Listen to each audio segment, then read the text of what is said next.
ओम शांति।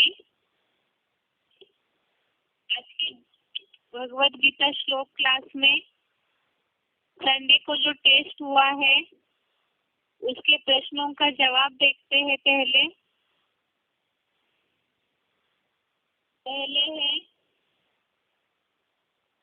पहला प्रश्न है, निम्नलिखित प्रश्नों के उत्तर के लिए सही विकल्प बताएं। इसमें पहला प्रश्न है, भगवान भाग्य विधाता कैसे है? भगवान भाग्य विधाता कैसे है? विकल्प है, पहला स्वयं भाग्य लिखता है, दूसरा विकल्प है भाग्य लिखने का रास्ता बताता है। इसका जवाब है भगवान भाग्य विधाता कैसे है। इस प्रश्न का जवाब है भगवान भाग्य लिखने का रास्ता बताता है। वो स्वयं किसी का भाग्य नहीं लिखते हैं, भगवान भाग्य लिखने का रास्ता ज्ञान के द्वारा बताते हैं। दूसरा प्रश्न है,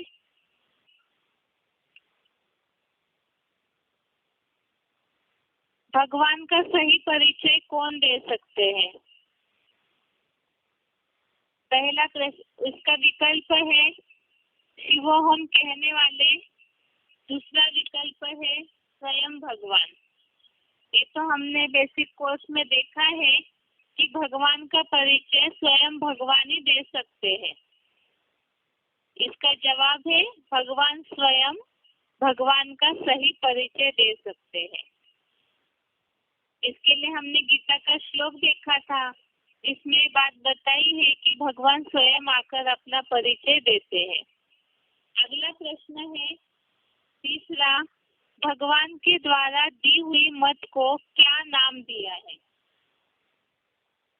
भगवान के द्वारा दी हुई मत को क्या नाम दिया है? जवाब है, पहला विकल्प है श्रीमद् भगवद गीता, दूसरा विकल्प है भागवत। भगवान के द्वारा दी हुई मत को नाम दिया है श्रीमद् भगवद गीता। जवाब है श्रीमद् भगवद गीता, भगवान के द्वारा दी हुई मत को नाम दिया है श्रीमद् भगवद गीता। चौथा प्रश्न है, भगवान की याद क्यों नहीं ठहरती है? भगवान की याद क्यों नहीं ठहरती है? इसके लिए विकल्प है मन चंचल है, दूसरा विकल्प है यथार्थ पहचान नहीं है। इसके लिए सही जवाब है भगवान की याद क्यों नहीं ठहरती है। इसके लिए सही जवाब है भगवान की यथार्थ पहचान नहीं है। अगला प्रश्न है पांचवा, भगवान की कृपा क्या है? भगवान की कृपा क्या है? उत्तर के लिए विकल्प है, पहला पाप हर लेते हैं, दूसरा विकल्प है ज्ञान दीपक देते हैं। भगवान की कृपा क्या है? इसका जवाब है दूसरा ऑप्शन, ज्ञान दीपक देते हैं।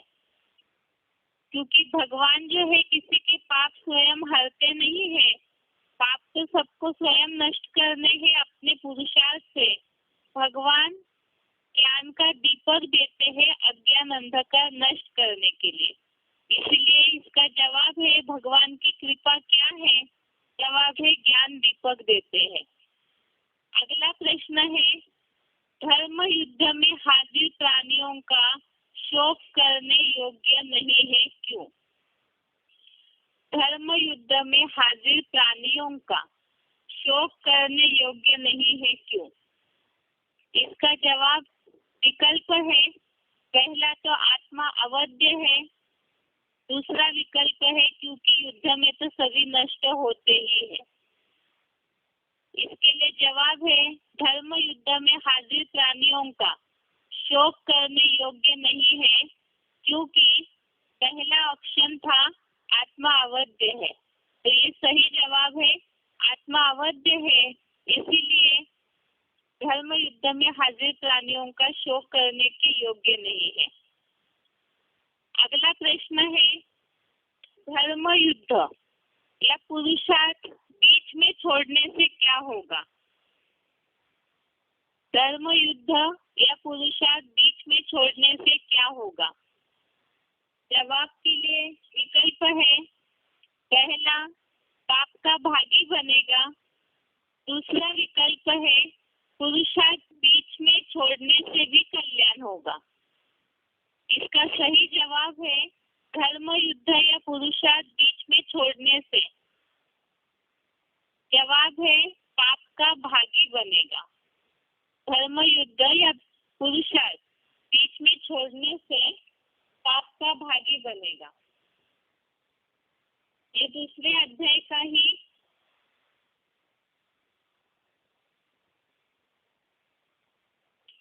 33 नंबर श्लोक, अध्याय सेकेंड, श्लोक नंबर 33।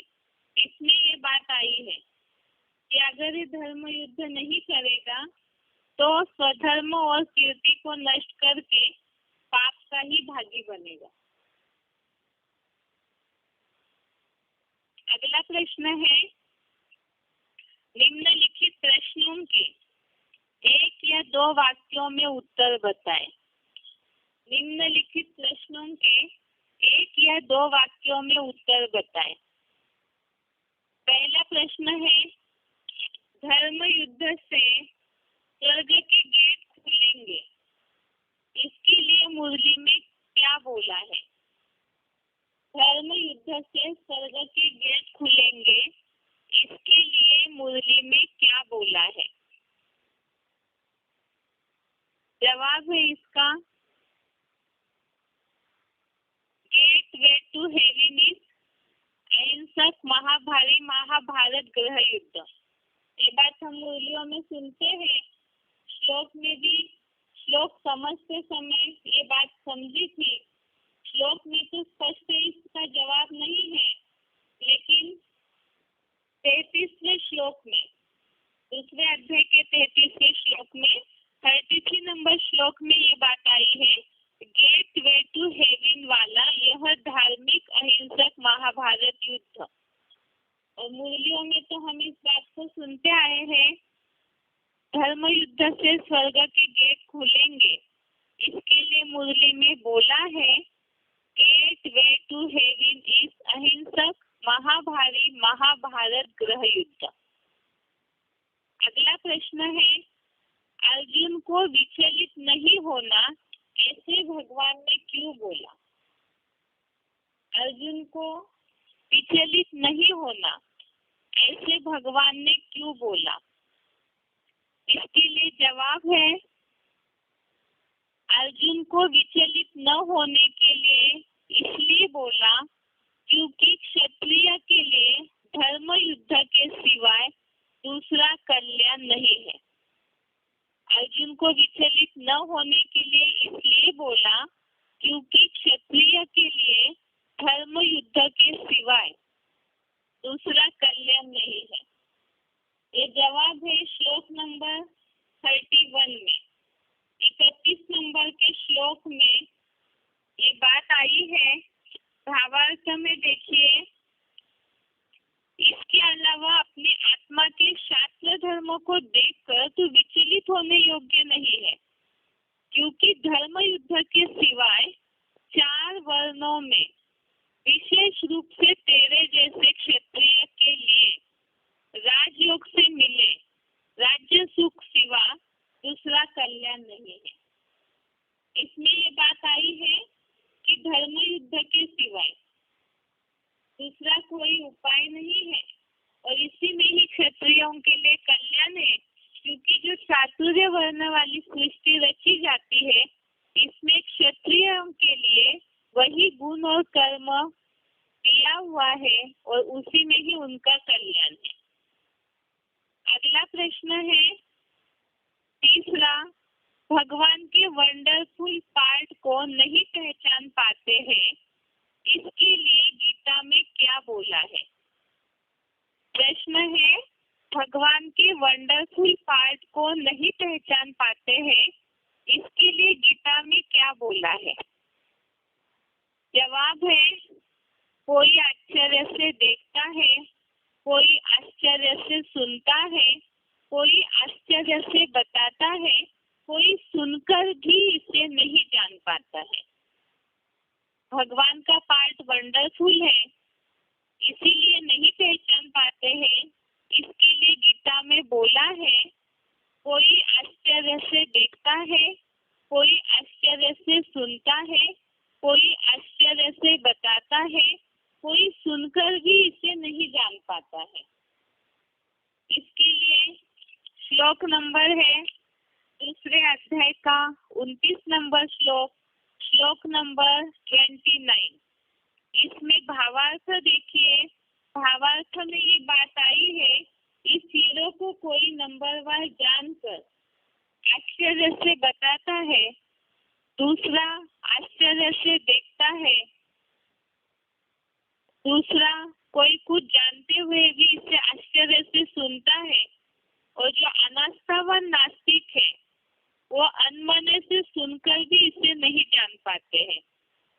इसके लिए मुर्गी पॉइंट ही है, शंकर क्या करते हैं, उनका पार्ट ऐसा वंडरफुल है जो तुम विश्वास कर न सको। ये बात है, इसे हम जो बाहर वाले लोग ज्ञान को नहीं समझ पाते हैं, या तो इस बात पे विश्वास नहीं करते हैं कि इस समय भगवान इस सृष्टि पर आकर कार्य कर रहे हैं, तो उन्हें इस श्लोक के आधार से समझा सकते हैं कि गीता में ही ये बात बोली है कि कोई भी उस पार्ट को, भगवान के उस साधारण करने आए हुए कार्य को इतना सहज नहीं समझ पाएंगे। और दूसरा, हमने इस श्लोक समझते समय एक सिलेक्टेड क्लिप सुना था अभी 1-2 दिन पहले ही।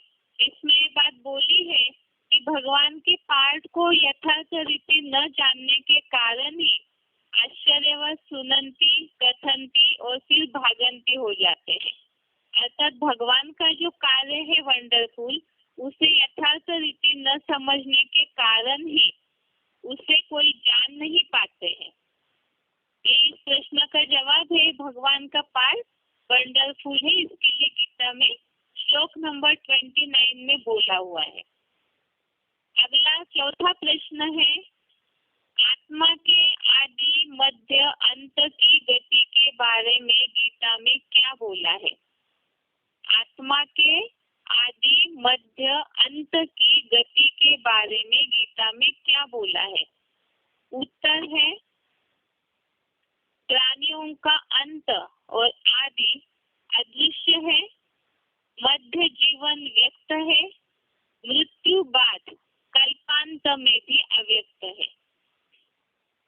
आत्मा के आदि मध्य अंत के लिए गीता में क्या बोला है?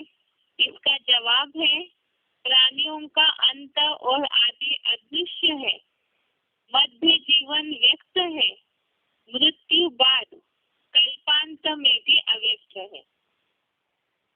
आत्मा की जो गति है उसके बारे में श्लोक दूसरे अध्याय का 28 नंबर श्लोक, अध्याय 2 श्लोक नंबर 28, इसमें आत्मा के आदि मध्य अंत की बातें बताई है कि सृष्टि आदि काल में भी प्राणियों का अंत और आदि अदृश्य है, मध्य जीवन व्यक्त है, मृत्यु बाद अर्थात कल्पांत या महाविनाश में भी अव्यक्त है। इसीलिए आगे लिखा है कि इसीलिए शोक क्या करना। तो आत्मा का आदि और अंत अदृश्य है, क्योंकि आदि स्वरूप में वो परम धाम में रहता है, तो पॉइंट ऑफ लाइट है, वो भी दिखाई नहीं देता। और अंत में जब सृष्टि छोड़ के जाते हैं उस समय भी वो पॉइंट ऑफ लाइट ही है। मध्य में केवल जब वो शरीर धारण करके जन्म मरण में रहती है तभी वो जीवन व्यक्त है। इस भाव से यहाँ बोला है श्लोक नंबर 28। अगला प्रश्न है, क्षत्रियों को क्या सहज प्राप्ति होती है और कब? क्षत्रियों को क्या सहज प्राप्ति होती है और कब? जवाब है, अनायास प्राप्त हुए खुले हुए स्वर्ग के द्वार महान धर्म युद्ध के बाद क्षत्रियों को ही प्राप्त होते हैं। अनायास प्राप्त हुए खुले हुए स्वर्ग के द्वार महान धर्म युद्ध के बाद क्षत्रियों को ही प्राप्त होते हैं। ये श्लोक है दूसरे अध्याय का 32वां श्लोक, अध्याय सेकंड, श्लोक नंबर 32। इसमें ये बात आई है सिविल वॉर द्वारा अनायास प्राप्त हुए और खुले हुए स्वर्ग के द्वार वाले ऐसे महाभारत धार्मिक युद्ध को ये सुखी क्षत्रिय जन ही पाते हैं। अर्थात क्षत्रियों का जो गुण और कर्म बताया है वो युद्ध नीति है, और युद्ध के बाद अपने आप ही उनको सहज सहज ही स्वर्ग के द्वार मिल जाते हैं, क्योंकि महाभारत युद्ध का रिजल्ट ही है स्वर्ग की प्राप्ति। इसीलिए बताया कि अनायास प्राप्त हुए खुले हुए स्वर्ग के द्वार क्षत्रियों को सहज प्राप्त होते हैं। अगला प्रश्न है 6वां, भगवान को क्यों पहचानना चाहिए और कैसे पहचान सकते हैं? भगवान को क्यों पहचानना चाहिए और कैसे कैसे पहचान सकते हैं? इसका जवाब है भगवान की यथार्थ पहचान न होने के कारण यथार्थ याद नहीं कर सकते हैं तो पाप भस्म नहीं होंगे। और कैसे पहचान सकते हैं? इसका जवाब है ज्ञान नेत्र के द्वारा। जो तीसरा दिव्य बुद्धि का ज्ञान नेत्र है उसके द्वारा भगवान को पहचान सकते हैं। प्रश्न था भगवान को क्यों पहचानना चाहिए और कैसे पहचान सकते हैं? जवाब है भगवान की यथार्थ पहचान न होने के कारण ही याद नहीं कर सकते हैं तो पाप भस्म नहीं होंगे। और दिव्य बुद्धि का जो तीसरा नेत्र है वो ज्ञान नेत्र के द्वारा ही भगवान को पहचान सकते हैं। ये तो बेसिक कोर्स से रिलेटेड टॉपिक में भगवान को पहचानने की जहाँ बातें आई उसमें हमने समझा कि भगवान को पहचानना इसलिए है क्योंकि पाप भस्म होने हैं। और कैसे पहचान सकते हैं इसके लिए 11वें अध्याय का 8वां श्लोक, अध्याय 11 श्लोक नंबर 1, इसमें ये बात आई है कि दिव्य नेत्र है ज्ञान का नेत्र, उसी के द्वारा ही भगवान का ऐश्वर्यवान यौगिक रूप जो है उसे देख सकेगा। ये प्रश्न इसलिए जरूरी है समझना क्योंकि आज कलयुगी दुनिया में लोग यही समझते हैं कि हमें भगवान को पहचानने की आवश्यकता नहीं है, लेकिन इसलिए पहचानना है क्योंकि कलयुगांत में ज्ञान न होने के कारण पाप ज्यादा बढ़ जाते हैं और वही दुख अशांति का कारण बनते हैं।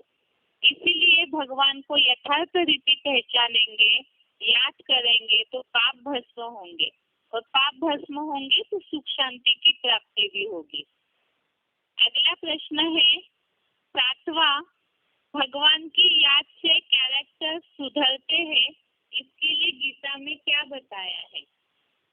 भगवान की याद से कैरेक्टर सुधरते हैं, इसके लिए गीता में क्या बताया है? जवाब है अत्यंत दुराचारी भी अव्यभिचारी भाव से मुझे याद करता है, वह भी सत्पुरुष ही मानने योग्य है। अत्यंत दुराचारी भी अव्यभिचारी भाव से मुझे याद करता है, वह भी सत्पुरुष ही मानने योग्य है। और दृढ़ निश्चयी जल्दी ही धर्मात्मा बन जाता है, शाश्वत शांति पा लेता है। ये 9वें अध्याय का 30 और 31 नंबर श्लोक, अध्याय 9 श्लोक नंबर 30, 31, इसमें ये बात आई है कि भगवान की याद से कैरेक्टर सुधरते हैं। 9वें अध्याय का 30वां श्लोक, इसमें ये बात आई कि अजामिल जैसा कोई दुराचारी भी अगर अव्यभिचारी भाव से याद करता है तो सत्पुरुष मानने योग्य है। और 31 नंबर श्लोक में बात आई है कि जो दृढ़ निश्चय करके अव्यभिचारी बन जाते हैं, अव्यभिचारी योगी जो है वो ऐसा भक्त द्वापर कलयुग में भी धर्म भ्रष्ट या नष्ट नहीं होता है और शाश्वत शांति को पा लेता है। तो इसी के आधार से 2 श्लोक से भगवान की याद से कैसे भी हो लेकिन चरित्र उनका सुधर जाता है जब दृढ़ निश्चय कर लेते हैं तब। अगला प्रश्न है 8वां, कर्मों की गति को क्यों जानना चाहिए? कर्मों की गति को क्यों जानना चाहिए? इसका जवाब है अज्ञानतावश पाप कर्म न हो इसीलिए कर्मों की गति को जानना चाहिए। कर्मों की गति का नॉलेज अगर पूरी तरह से नहीं है, वरना अज्ञान है और अज्ञान है तो पाप कर्म होंगे, पाप कर्म होंगे तो दुख अशांति बढ़ेगी। इसीलिए ही पाप ही न हो इसीलिए ही कर्मों की गति को जानना चाहिए। इसके लिए भी गीता में भी इस बात को बताया है, याद के साथ साथ कर्मों की जानकारी भी होनी चाहिए। 4थे अध्याय का 17वां श्लोक, अध्याय 4 श्लोक नंबर 17, इसमें ये बात आई है कि कर्मों को जानना चाहिए, विपरीत कर्म अर्थात श्रीमत विरुद्ध विकर्म को भी जानना चाहिए और अकर्म भी जानने योग्य है। इसीलिए ही क्योंकि इसका ज्ञान होने से ही गलत कर्म नहीं होंगे और गलत कर्म नहीं होंगे तो दुख अशांति भी नहीं मिलेगी। अगला प्रश्न है 9वां, श्रीमत पर न चलने से नुकसान होगा इसके लिए गीता में क्या बताया है? श्रीमत पर न चलने से नुकसान होगा इसके लिए गीता में क्या बताया है? इसका जवाब है जो गीता विधान को छोड़ मनमत मानव मत प्रमाण चलता है वह न सिद्धि को न सुख को न परम गति को पाता है। श्रीमत पर न चलने से नुकसान अर्थात ही जो गीता विधान को छोड़ मनमत मानव मत प्रमाण चलता है वह न सिद्धि न सुख न परम गति को पाता है। इसका जवाब श्लोक में ही आया है, 16वें अध्याय का 23वां श्लोक, अध्याय 16 श्लोक नंबर 23। इसके भावार्थ में ये बात आई है कि अगर गीता विधान को छोड़ करके चलते हैं तो विष्णु लोकीय परम गति प्राप्त नहीं होगी। अगला प्रश्न है गीता में भगवान की निरंतर याद के लिए कौन से 2 मंत्र दिए हैं? गीता में भगवान की निरंतर याद के लिए कौन से 2 मंत्र दिए हैं? बेसिक कोर्स से रिलेटेड टॉपिक में हमने देखा है कि भगवान की निरंतर याद करने से मन स्थिर होता है।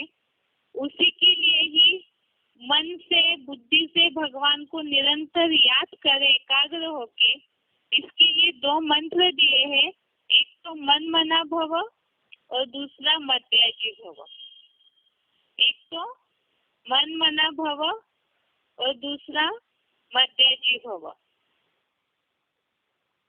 इसे हमने समझा था कि मन अगर स्थिर नहीं हो पाता है तो कर्मों के द्वारा भी भगवान को याद करना चाहिए। सब तरफ से भगवान का ही संग करना है। उत्तर तो 2 ही शब्दों में है, मन मना भव और मध्याजी भव। समझने के लिए इसे थोड़ा क्लेरिफिकेशन बता रहे हैं। जो भगवान का ही संग करना है मन बुद्धि से, एक के संग से ही उद्धार होगा। ये जो बेसिक कोर्स में हमने समझा था कि एक के साधे सब सदे, सब साधे सब जाए, तो मन से भगवान का ही संग करना है। इसके लिए ही 9वें 34 इसमें ये बात आई है, मन मना भव मद भक्तो मद्याजी माम नमस्कुरु। अर्थात यहाँ पे ये जो बात आई है मन मना भव और मद्याजी भव, अर्थात मेरे में ही मन लगा और मेरी ही यज्ञ सेवा कर, इस भाव से, ताकि कर्मों से भी भगवान ही याद आए और मन भी भगवान में ही लगा रहे, तब ही पूरी तरह से एक के संग से ही प्राप्ति हो सकती है। इस भाव से ही ज्ञान मार्ग में मन मना भव मद्याजी भव ये 2 मंत्र दिए जाते हैं। अगला प्रश्न है 11वां, सुख या दुख का चुनाव हमारे हाथ में है, इसके लिए भगवान ने अर्जुन को क्या बोला है? सुख या दुख का चुनाव हमारे हाथ में है, इसके लिए भगवान ने अर्जुन को क्या बोला? इसका जवाब है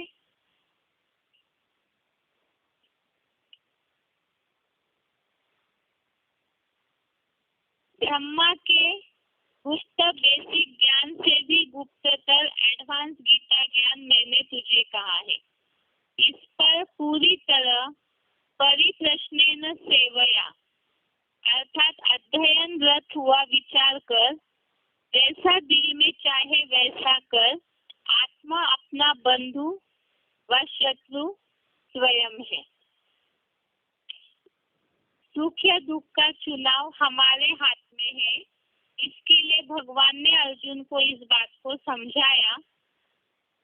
18वें अध्याय का 63वां श्लोक, अध्याय 18 श्लोक नंबर 63, इसके भावार्थ में ये बात आई है,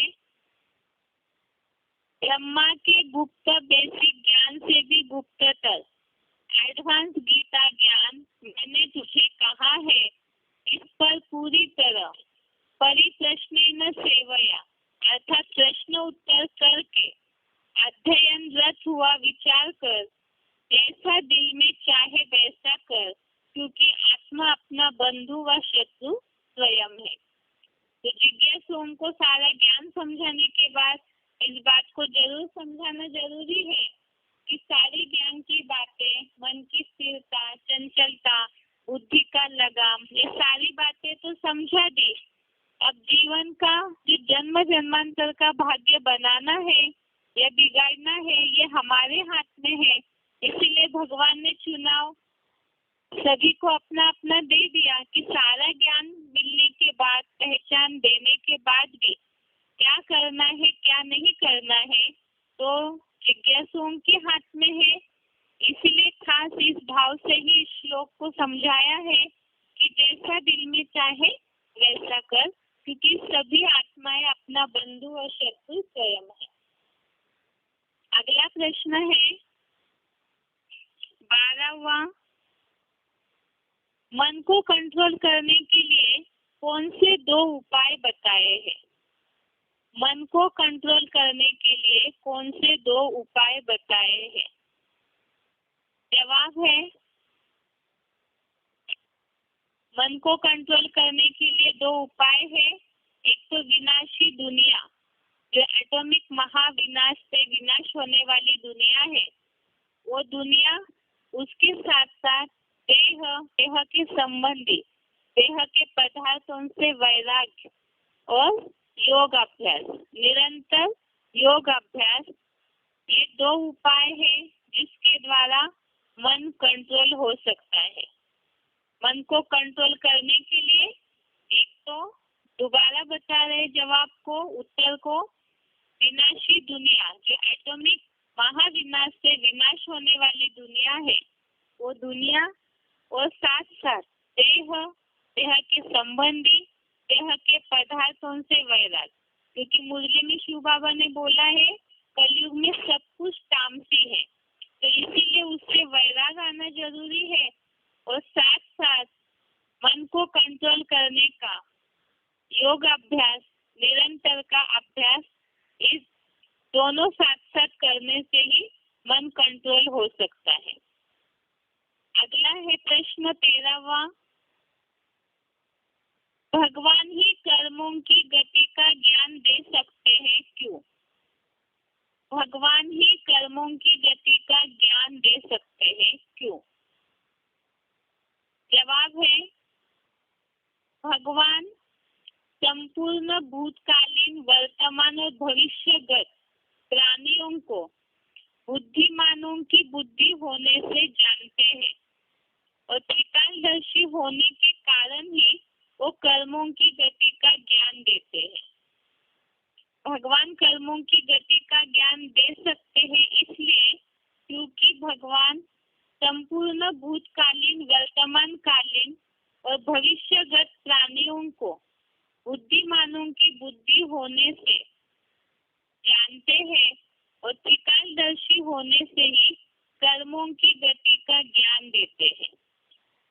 इसीलिए ही क्योंकि वो जन्म मरण के चक्र में भी नहीं आते और न आने के कारण तीनों कालों को जानते हैं, तीनों कालों को जानते हैं, इसीलिए वो कर्मों की गति का ज्ञान दे सकते हैं। जिसके लिए हमने बेसिक कोर्स में इस बात को समझा है कि भगवान जो है वो त्रिकालदर्शी है और उनका जो त्रिकालदर्शी का ज्ञान है वही वास्तव में जो मनुष्य आत्माएं हैं उनके ऊपर कृपा है। अगला प्रश्न है, भगवान का परिचय कौन देते हैं और क्यों? 14वां प्रश्न है, भगवान का परिचय कौन देते हैं और क्यों?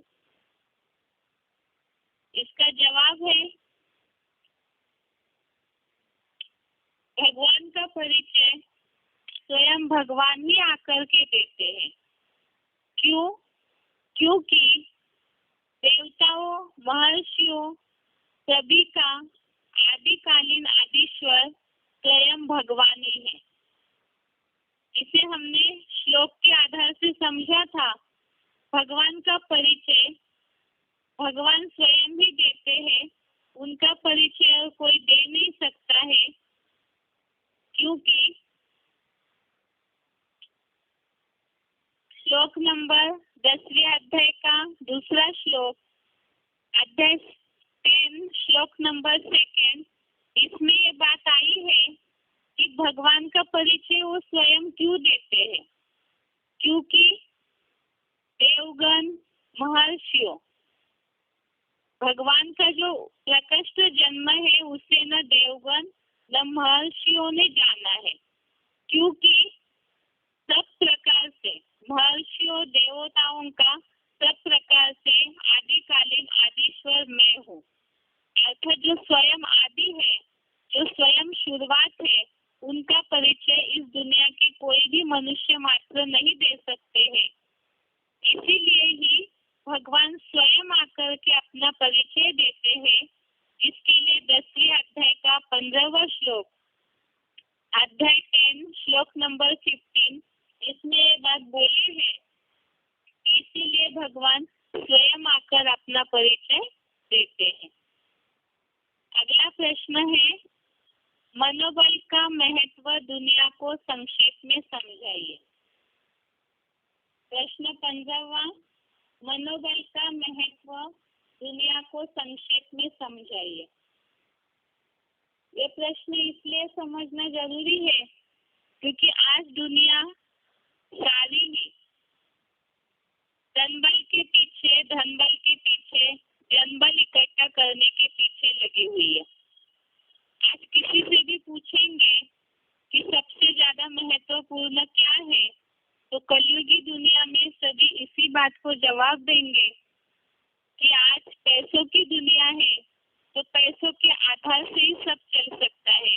पैसा है तो इम्प्रेशन बना सकते हैं, पैसा है तो धन की ताकत कमा सकते हैं, पैसा है तो जन की ताकत भी कमा सकते हैं और इसी के आधार से ही हम अपना जीवन, अच्छा जीवन व्यतीत कर सकते हैं। ये आज की दुनिया में सबकी एक गलतफहमी निर्माण हुई है।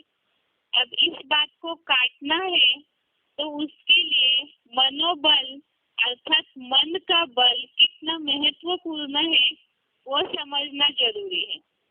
सबसे पहली बात, अगर हम इतिहास को दोहराते हैं तो इतिहास में कितने भी बड़े बड़े राजाए हुए हैं, कितने भी बड़े बड़े नाम कमाने वाले हुए हैं, तो उनके पास भी कुछ ना कुछ परसेंटेज में मन की ताकत थी, जिस आधार से उन्होंने अपना नाम कमाया, अपना राज्य कमाया। लेकिन वो ताकत आज के कलयुगी समय में समाप्त हुई है, जैसी होनी चाहिए वैसे नहीं हुई है। इसीलिए ही मन चंचल है, मन दुखी है, तो भी उसकी ताकत के लिए कोई भी इस तरह से ताकत नहीं लगा रहे कि हम मनोबल को कमाए। लेकिन ये बात समझना जरूरी है कि अगर मन पूरी तरह से जाम हुआ पड़ा है, मन अगर डाउन हुआ है, मन दुखी हुआ पड़ा है, तो कहा जाता है मन बीमार है तो तन भी बीमार हो जाता है। मन में अगर बहुत निगेटिविटी चल रही है, संकल्पों में ऊपर नीचे हो रहे हैं, तो शरीर के लिए कितना भी स्वास्थ्य के लिए ताकत लगाए तो भी शरीर स्वस्थ नहीं होता है। इसीलिए दुनिया में बोला जाता है, मन खुश तो जहान खुश, मन चंगा तो कटौती में गंगा। तो मन के ऊपर ही वास्तव में सारा मदार है। इसी तरह से जैसे तन के लिए बोला कि मन अगर ठीक है, मन स्वस्थ है, तो ही तन स्वस्थ रहेगा। इसका उदाहरण डॉक्टर भी दुनिया में कहते हैं, अगर बहुत सारे इलाज करने पर भी लोगों की बीमारी ठीक नहीं होती है, तो यही कहते हैं डॉक्टर्स कि आप अपने मन के टेंशन को हटाइए पहले, तभी ही आप शरीर से स्वस्थ हो सकते हैं। तो एक एग्जाम्पल हो गया व्यवहारिक जीवन का। इसीलिए मनोबल तन के हिसाब से भी जरूरी है। अब धन के हिसाब से भी मनोबल क्यों जरूरी है? अगर मन में दृढ़ता नहीं है तो धन कमाने की ताकत कहाँ से आएगी? मन के विचारों में स्थिरता नहीं है। धन कमाया जाता है कोई भी लौकिक धंधाधोरी करके। अब किसी के मन में बहुत चंचलता है, आज एक धंधा कर लिया, कल दूसरा धंधा किया, कल तीसरा धंधा किया, मन में स्थिरता नहीं है, तो धंधे में स्थिरता नहीं आएगी, तो धन कहाँ से कमाएंगे? एक एग्जाम्पल हो गया। तो वास्तव में धन कमाने के लिए भी संकल्प अर्थात मन की ताकत की आवश्यकता है। ऐसे ही जनबल के लिए भी अगर मन स्थिर नहीं है तो जनता के सामने जो लोग आज कहते हैं इम्प्रेशन बनाना है, आज की कलयुगी दुनिया का शब्द है इम्प्रेशन बनाना, प्रभाव डालना, जिससे कि लोग हमारे ऊपर प्रभावित हो, तो जनबल बढ़ेगा। तो इसके लिए भी जरूरी है मन में दृढ़ता हो, तब ही जाकर के मन की दृढ़ता और मन की स्थिरता और मन के संकल्पों में जितनी ताकत होगी उसी आधार से जनबल कमाएंगे। लेकिन इसमें भी खास है, ये तो कलयुगी दुनिया की सारी बातें हो गई, लेकिन इससे कलयुगी दुनिया में अल्पकाल के लिए भले फायदा हो सकता है, लेकिन जो सदा काल का सुख शांति में जीवन है वो नहीं प्राप्त हो सकता। क्योंकि अगर ये तन बल कमा लिया, धन बल कमा लिया, जनबल भी कमा लिया, तो भी ये तो सब विनाशी है। इसे तो हम ज्ञान के आधार से समझ रहे। गीता के जो श्लोक भगवान ने बताए कि धर्म युद्ध सामने खड़ा है, जीवन में सब लोग संघर्ष में स्थिति से गुजर रहे हैं, तो ये सब कितना भी कमा ले, लेकिन ये सब कुछ विनाशी आधार है। मनोबल उसके लिए कमाना है जिस मन के आधार से, मनोबल की ताकत के आधार से भगवान से ऐसा योग जुड़ जाए जिसके लिए बोला जाता है योग बल से विश्व की बादशाही। अब भगवान के योग की ताकत, भगवान से योग तभी जुड़ पाएगा जब ये मनोबल बहुत दृढ़ होगा और उसी के आधार से विश्व की बादशाही मिलती है। इसीलिए ही दुनिया में जितने भी हुए वो पूरी तरह से प्राप्ति इसलिए नहीं कर पाए महान लोग, क्योंकि मनोबल कहीं ना कहीं उनका कम पड़ गया। तो इसीलिए ही ये मनोबल बहुत महत्वपूर्ण चीज है आज की दुनिया में भी, और साथ साथ जो बोला हुआ है इस दुनिया का जो परिवर्तन है कलयुग से सतयुगी सृष्टि लाने के लिए, उसके लिए भी मनोबल अर्थात मन की चंचलता स्थिर हो करके, जो मन क्षीण हुआ है, कमजोर हुआ है, उसे एकाग्रता के आधार से जितनी ताकत मन में आती जाएगी तो उसी के आधार से ही सफलता मिल सकती है। यही मनोबल का महत्व है। और वो ताकत, मनोबल की ताकत कैसी कमाई जाए उसे कोई भी दुनियावी मनुष्य नहीं समझा सकते हैं, केवल भगवान ही समझा सकते हैं, क्योंकि दुनियावी सब मनुष्यों का मन आज कमजोर हुआ पड़ा है। और इसीलिए ही मनोबल की ताकत कैसे कमानी है, कैसे प्राप्त कर सकते हैं, उसी के लिए ही भगवान को समझना जरूरी है। अगला प्रश्न है, निम्नलिखित प्रसंगों के लिए श्लोक बताएं। ये श्लोक है, पहला प्रश्न है, आत्मा शरीर में भी अवध्य है, इसके लिए शोक नहीं करना। आत्मा शरीर में अवध्य है, इसके लिए शोक नहीं करना। इसका जवाब है दूसरे अध्याय का 30वां श्लोक, अध्याय सेकंड, श्लोक नंबर 30। श्लोक है, देहि नित्यम अवध्योयम देहे सर्वस्य भारत तस्मात् सर्वाणि भूतानि न त्वं शोचितुमर्हसि। अर्थ है, हे ज्ञान आभा में रत अर्जुन, यह सृष्टि बीज हीरो परमात्मा सबके शरीरों में पुरुषोत्तम संगम के नंबरवार पुरुषार्थ से प्राप्त सहज राजयोग की ऊर्जा से सदा अवध्य है। इसलिए तू इस धर्म युद्ध में हाजिर सभी प्राणियों का इतना शोक करने के लिए योग्य नहीं है।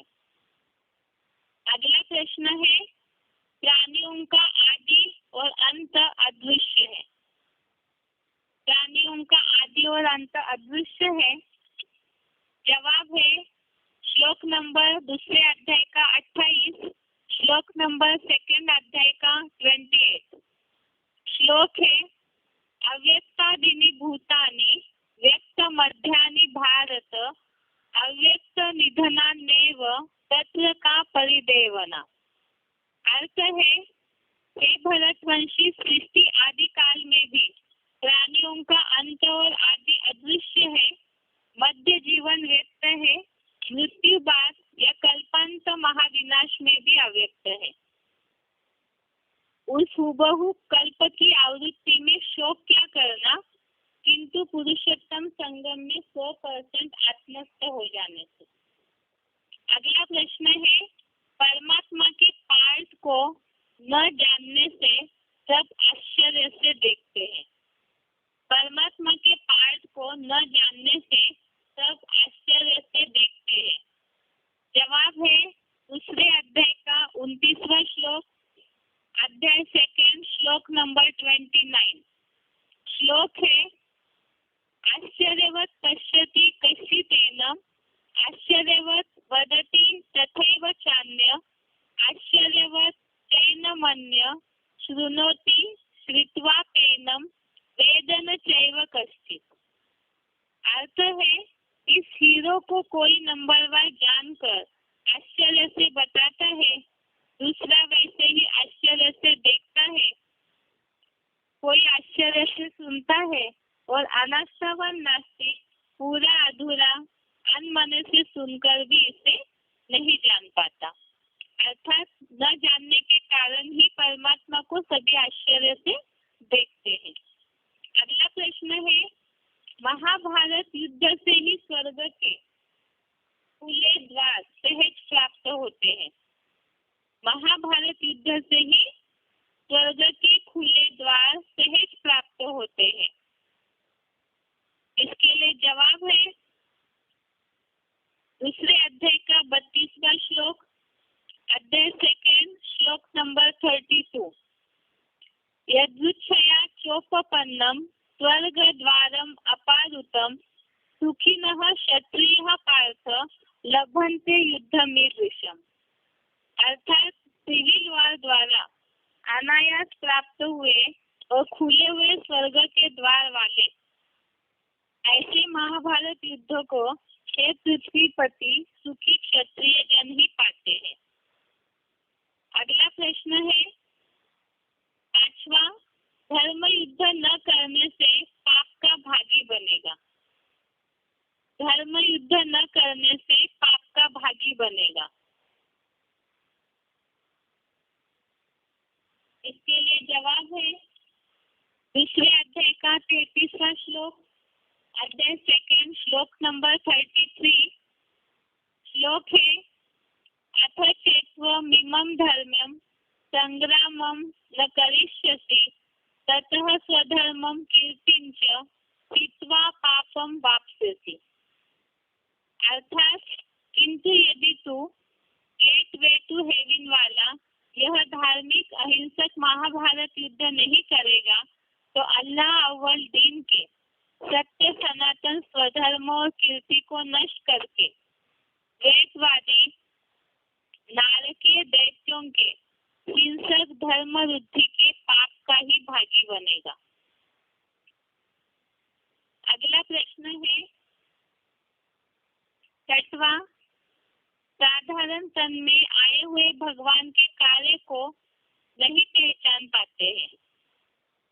साधारण तन में आए हुए भगवान के कार्य को नहीं पहचान पाते हैं।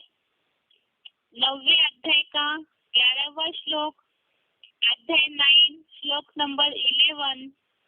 श्लोक है अवजानन्ति मां मूढ़ा मानुषीं तनुम आश्रितम परम भावम अजानन्तो मम भूत महेश्वरम। भावार्थ है मूर्ख लोग अर्जुन आदम के साधारण मानवीय और मुकर्रर शरीर का आधार लेने वाले मुझ प्राणियों के महेश्वर शिव बाप के व्यक्त स्वरूप आदम की अवज्ञा करते हैं। मेरे श्रेष्ठतम ज्योतिर्लिंग परमात्मा भाव को पूरी तरह नहीं जानते। इस तरह से संडे को हुए टेस्ट के श्लोक के जवाब हो गए। अभी आज का श्लोक देखते हैं।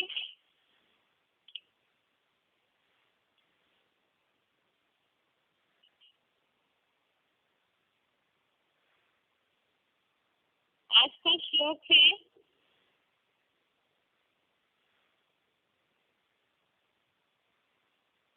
दूसरे अध्याय का 34वां श्लोक, अध्याय सेकंड, श्लोक नंबर 34। श्लोक है अकीर्तिम चापि भूतानि अकीर्तिम चापि भूतानि कथयिष्यन्ति ते वयाम संभावितस्य चा कीर्ति मरणादतिरिच्यते। श्लोक दोबारा, दूसरे अध्याय का 34वां श्लोक।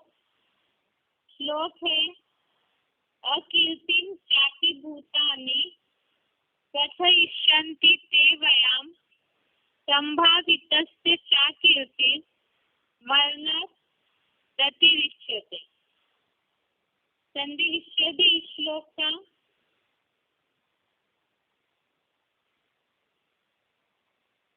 अकीर्तिम च अपि भूतानि कथयिष्यन्ति ते अव्ययाम संभावितस्य च अकीर्ति मरणात् अतिरिच्यते। श्लोक दोबारा, संधि विच्छेद दोबारा देखिए। अकीर्तिम च अपि भूतानि कथयिष्यन्ति ते अव्ययाम संभावितस्य च अकीर्ति मरणात् अतिरिच्यते। शब्दों का अर्थ देखते हैं अभी। च अर्थात और, भूतानि अर्थात लोग, अव्ययम अर्थात निरंतर, ते अर्थात तेरी, अकीर्ति अर्थात अपकीर्ति, कथयिष्यन्ति च अर्थात करेंगे, और संभावितस्य कीर्ति अर्थात सम्मानित व्यक्ति के लिए मरणादपि अर्थात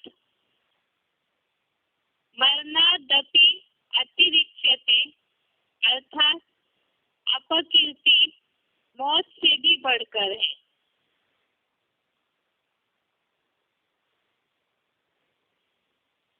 शब्दों का अर्थ दोबारा देखिए। च अर्थात और, भूतानि अर्थात लोग, अव्ययम अर्थात निरंतर, ते अर्थात तेरी, अकीर्ति अर्थात अपकीर्ति, कथयिष्यन्ति च अर्थात करेंगे, और संभावितस्य अर्थात सम्मानित व्यक्ति के लिए अकीर्ति अर्थात अपकीर्ति, मरणादपि अर्थात मौत से, अतिरिच्यते अर्थात बढ़कर है। संभावितस्य अर्थात सम्मानित व्यक्ति के लिए अकीर्ति अर्थात अपकीर्ति, मरणादपि अर्थात मौत से भी, अतिरिच्यते अर्थात बढ़कर है। श्लोक का अर्थ देखते हैं। और लोग निरंतर तेरी अपकीर्ति करेंगे, और सम्मानित व्यक्ति के लिए अपकीर्ति मौत से भी बढ़कर है। क्लैरिफिकेशन सहित भी एक बार इसे पढ़ते हैं अर्थ को। और संसार के दुखी अशांत लोग निरंतर तेरी अपकीर्ति करेंगे, और सम्मानित व्यक्ति के लिए यहाँ अपकीर्ति मौत से भी बढ़कर है। इसका जो पहला श्लोक है, जो 2-3 इसके पहले के श्लोक है, इसमें भगवान अर्जुन को यही बात समझा रहे हैं कि क्षत्रियों के लिए युद्ध करना यही उनका गुण और कर्म है। अगर इस तरह से धर्म युद्ध नहीं करेगा अर्जुन, तो स्वधर्म और कीर्ति को नष्ट करके जो सनातन धर्म है उसके स्वधर्म और उसकी कीर्ति को नष्ट करके पाप का ही भागी बनेगा। और इससे ये होगा, अगर सनातन धर्म की स्थापना जो धार्मिक युद्ध के बाद होने वाली है, अगर अर्जुन बीच में युद्ध छोड़ देता है तो सनातन धर्म की स्थापना भी नहीं होगी। और उसके कारण द्वापरिक से जो हिंसक धर्मों की बढ़ोतरी हुई है, उसके कारण जो दुख और अशांति निर्माण हुई है संसार में, तो वो बढ़ते ही जाएगी। और संसार के जो दुखी अशांत लोग हैं, ऐसे श्लोक में ये बात बताई कि जब अनेक विधर्मों की बढ़ोतरी होने के कारण हिंसक वृत्ति पापाचार बढ़ा हुआ होगा, तो लोग दुखी होंगे। और संसार के लोग दुखी अशांत जो हुए हैं, वो अर्जुन की निरंतर अपकीर्ति करेंगे, अर्थात ग्लानि करेंगे, दोष देंगे। और सम्मानित व्यक्ति के लिए यहाँ अपकीर्ति मौत से भी बढ़कर है। अर्थात जो सम्माननीय होते हैं, जो महान होते हैं, जिनका बहुत नाम होता है अच्छे कार्य करने के लिए, अगर ऐसे लोग ही कार्य को अधूरा छोड़ देते हैं, तो फिर ऐसों के लिए जो ग्लानि होती है, अपकीर्ति होती है, वो मरने से भी ज्यादा बढ़कर है। इसी के लिए बताया कि वास्तव में दुनिया सारी भगवान को पुकारती है दुख अशांति हरने के लिए, दुखियों पर रहम करे। इसीलिए भक्त लोग भी पुकार रहे, सारी दुनिया ही भगवान को पुकारती है, क्योंकि दुनिया में विधर्मों के बढ़ने के कारण जो पापाचार हिंसाचार बढ़ा हुआ है, उसके कारण कलयुगी समाज जो है वो दुखी है। जैसे कोई प्रजा है अच्छे राजा के प्रति अपेक्षा रखती है कि वो उनके दुखों का निवारण करेगा, तो यहाँ भी अर्जुन जिसका मान है समाज में अच्छे धनुर्धारी के रूप में, अगर वो बीच में से ही अपना काम छोड़ दे, अधर्म को नष्ट न करे, तो इससे संसार के या जिन्होंने उनके ऊपर आशा रखी हुई है, तो वो लोग उनकी अपकीर्ति करेंगे, उनको दोष देंगे, उनकी निंदा करेंगे, क्योंकि उनकी जो अपेक्षाएं है उसको पूरा नहीं किया है। और जैसे दुनिया में, कलयुगी दुनिया में तो यही कहा जाता है, जिनका बहुत मान है, अगर उनके नाम मान शान में कहीं भी कोई उंगली उठाता है, उन्होंने कोई कार्य पूरा नहीं किया, तो लोग उंगली उठाएंगे, दोष देंगे। तो ऐसे सम्मानित व्यक्ति के लिए ऐसी दोष, ऐसी ग्लानि, ऐसी अपकीर्ति जो है वो मौत से भी बढ़कर होती है।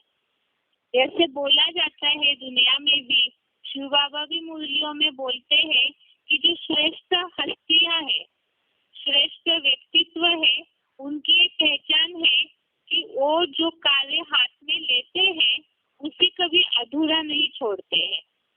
तो इसी तरह से अर्जुन एक श्रेष्ठ धनुर्धारी है, पांडव भी जो समाज के हितकर माने जाते हैं, कौरवों का, असुरों का नाश करने के लिए पांडवों का गायन है, मान्यता है, और उसमें अर्जुन खास करके, तो अगर वो पूरे अपना कार्य पूरा नहीं करता है, बीच में छोड़ देगा, तो लोग उनकी अपकीर्ति करेंगे।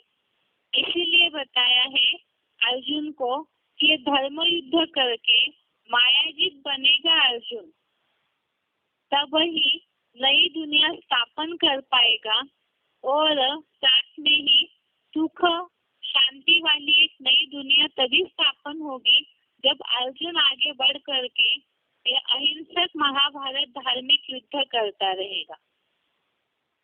ये है आज के श्लोक का अर्थ। एक बार अर्थ दोबारा पढ़ते हैं। और संसार के दुखी अशांत लोग निरंतर तेरी अपकीर्ति करेंगे। सम्मानित व्यक्ति के लिए यहाँ अपकीर्ति मौत से भी बढ़कर है। आज के श्लोक का अर्थ है, एक बार इसे उच्चारण से ही सुनते हैं।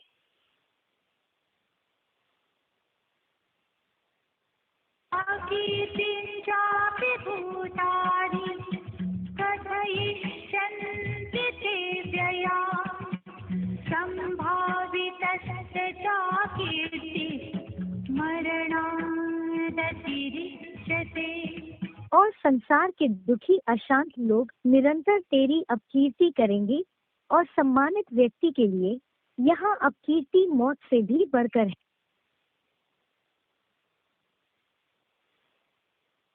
कीर्तिञ्चापि भूतानि कथयिष्यन्ति ते व्यया सम्भावितस्य च कीर्तिः मरणादतिरिच्यते। और संसार के दुखी अशांत लोग निरंतर तेरी अपकीर्ति करेंगे, और सम्मानित व्यक्ति के लिए यहाँ अपकीर्ति मौत से भी बढ़कर है। आज का श्लोक हो गया। कल से बेसिक कोर्स का अगला चैप्टर है 3 लोक, उसे समझते हैं। आज के लिए यहाँ तक ही। ओम शांति।